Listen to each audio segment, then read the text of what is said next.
Video में हम भारत की कुछ पर्वत श्रृंखलाओं को याद करने की कोशिश करेंगे। दोस्तों, पर्वत श्रृंखलाएं भूगोल, राजनीति और जीके की दृष्टि से एक बहुत ज़रूरी टॉपिक है और इसमें से ढेर सारे प्रश्न बनते हैं। मतलब इसके अंदर इतने सारे फैक्ट हैं, इतने सारे नाम हैं कि इसमें से कई सारे प्रश्न बनते हैं जो सीधे-सीधे ऑब्जेक्टिव्स के रूप में आपको देखने को मिलते हैं। तो मेरी कोशिश रहेगी कि मैं आसान से आसान लैंग्वेज में आपको ये याद करवा सकूं। देखिए, क्षेत्रफल के लिहाज से भारत जो है दुनिया का 7वां सबसे बड़ा देश है और यहाँ पे कई सारी पर्वत श्रृंखलाएं हैं। भारत के संपूर्ण भूभाग में से 10.6% भाग के ऊपर पर्वत हैं और 18.5% भाग के ऊपर पहाड़ियां हैं। अब आप ये कहेंगे कि पर्वत और पहाड़ियों में क्या फ़र्क होता है? तो देखो, कोई भी पर्वत पर्वत तब कहलाता है जब उसकी ऊंचाई कम से कम 2000 फीट या फिर 600 मीटर की हो या फिर उससे ज़्यादा हो। वहीं जो पहाड़ियां होती हैं उनकी ऊंचाई हमेशा 2000 फीट से कम ही होती है। तो जो 2000 फीट से कम है वो सब पहाड़ियां कहलाती हैं और जो 2000 फीट से ज़्यादा हैं वो पर्वत और पर्वत श्रृंखलाएं कहलाती हैं। अब अगर आप बात करोगे पर्वत श्रृंखलाओं की तो इनको आप भारत में दो हिस्सों में तोड़ सकते हो। एक तो आती है आपकी उत्तर और उत्तर पूर्वी राज्यों की पर्वत श्रृंखलाएं जो कि ऊपर की तरफ हैं, और एक आती है आपकी मध्य और दक्षिण भारत की पर्वत श्रृंखलाएं। मेरी कोशिश ये है कि मैं आपको दो पार्ट्स में ये वीडियो पढ़ाऊं क्योंकि इन्हें याद करना बहुत ज़रूरी है। मुझे सिर्फ काम नहीं निपटाना है, आपको ये चीज़ें याद करवानी है। आज हम उत्तर और उत्तर पूर्वी पर्वत श्रृंखलाओं को नोट्स और मानचित्र की मदद से समझने की कोशिश कर रहे हैं। तो देखो, उत्तरी पर्वत श्रृंखलाओं में सबसे महत्वपूर्ण पर्वत श्रृंखला है हिमालय पर्वत श्रृंखला। ये बात तो आप जानते हैं।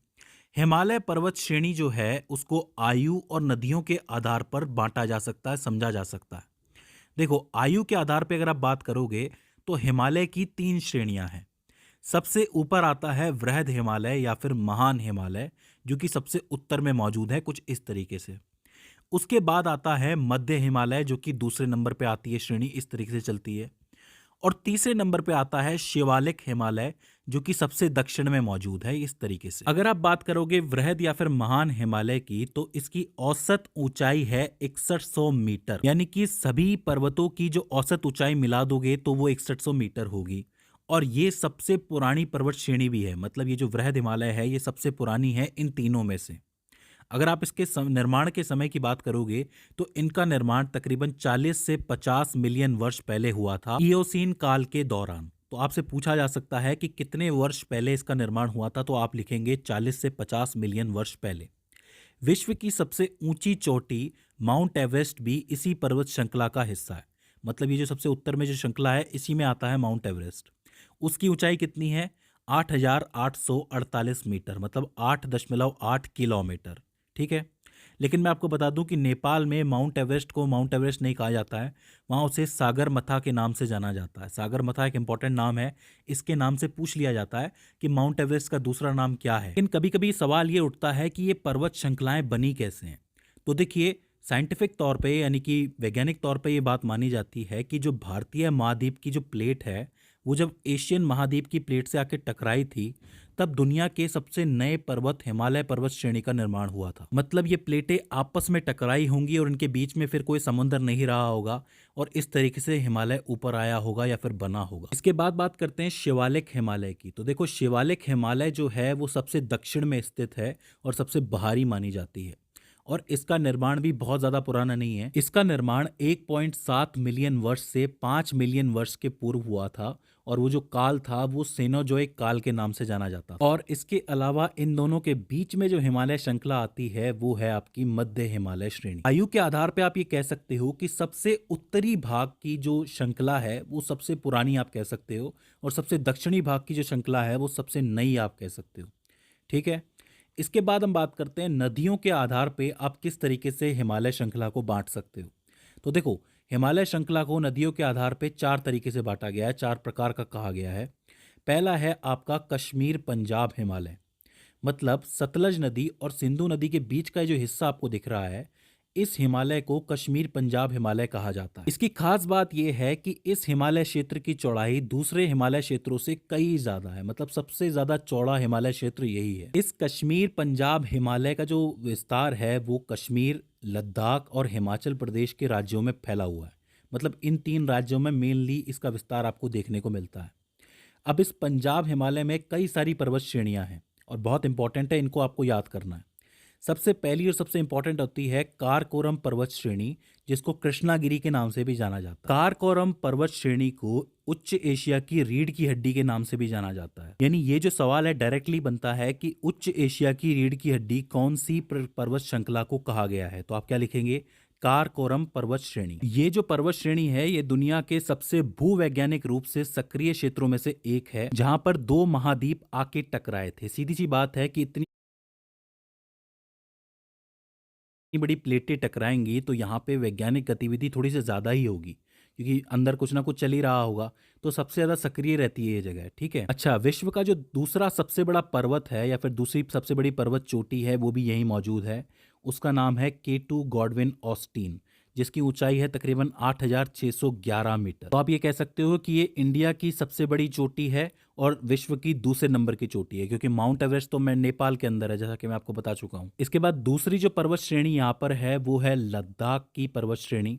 देखो, विश्व की जो सबसे ज्यादा तीव्र ढाल वाली चोटी है, जिसको राकपोशी के नाम से भी जाना जाता है, वो यहीं मौजूद है। पूछ लिया जाता है, याद रखना, ये सिर्फ इसी के लिए सबसे ज्यादा मशहूर है, राकपोशी के लिए, तो चीज आपको याद रखनी है। ठीक है, इसके बाद तीसरी पर्वत श्रेणी है जास्कर पर्वत श्रेणी। इसकी खास बात यह है कि जो सिंधु नदी है वो लद्दाख और जास्कर पर्वत श्रेणी के बीच में से बहती है, मतलब बीच में से होती हुई जाती है।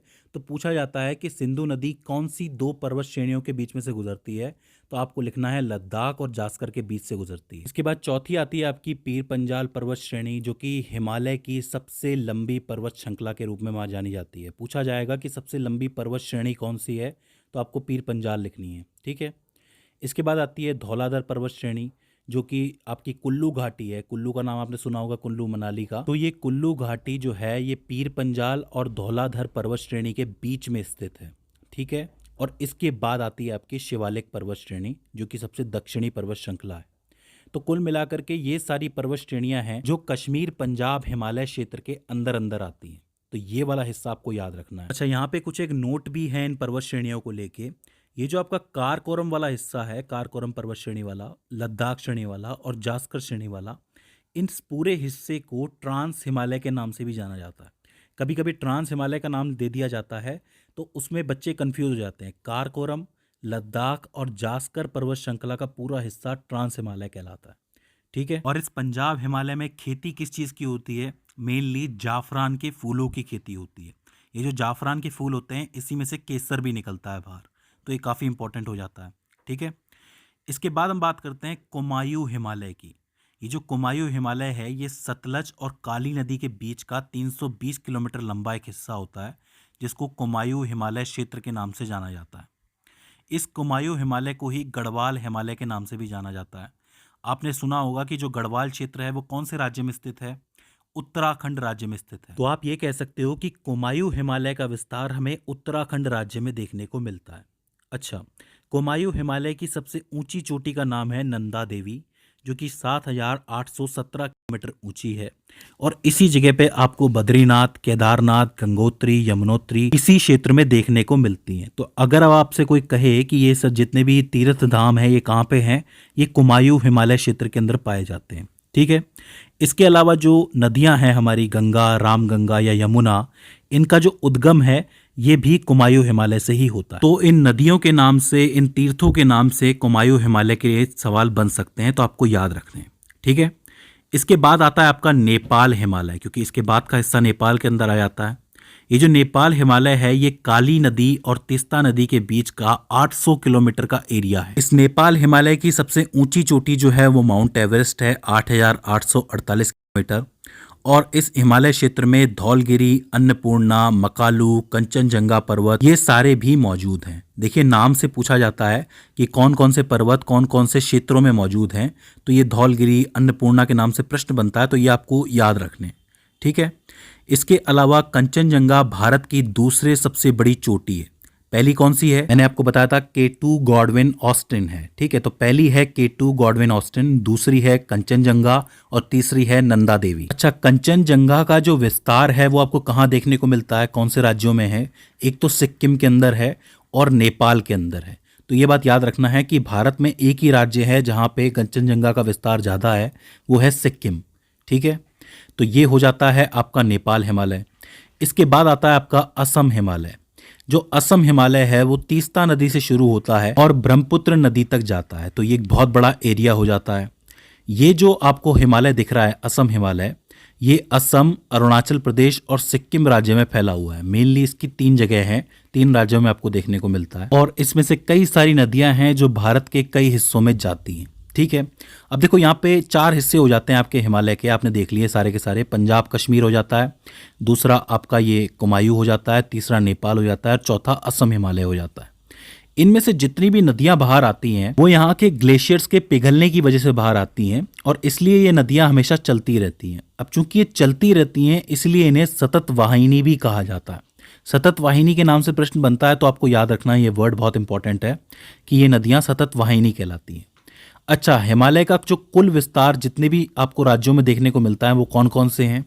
जम्मू कश्मीर, लद्दाख, हिमाचल प्रदेश, उत्तराखंड, सिक्किम, अरुणाचल प्रदेश, असम, मेघालय, मणिपुर व नागालैंड।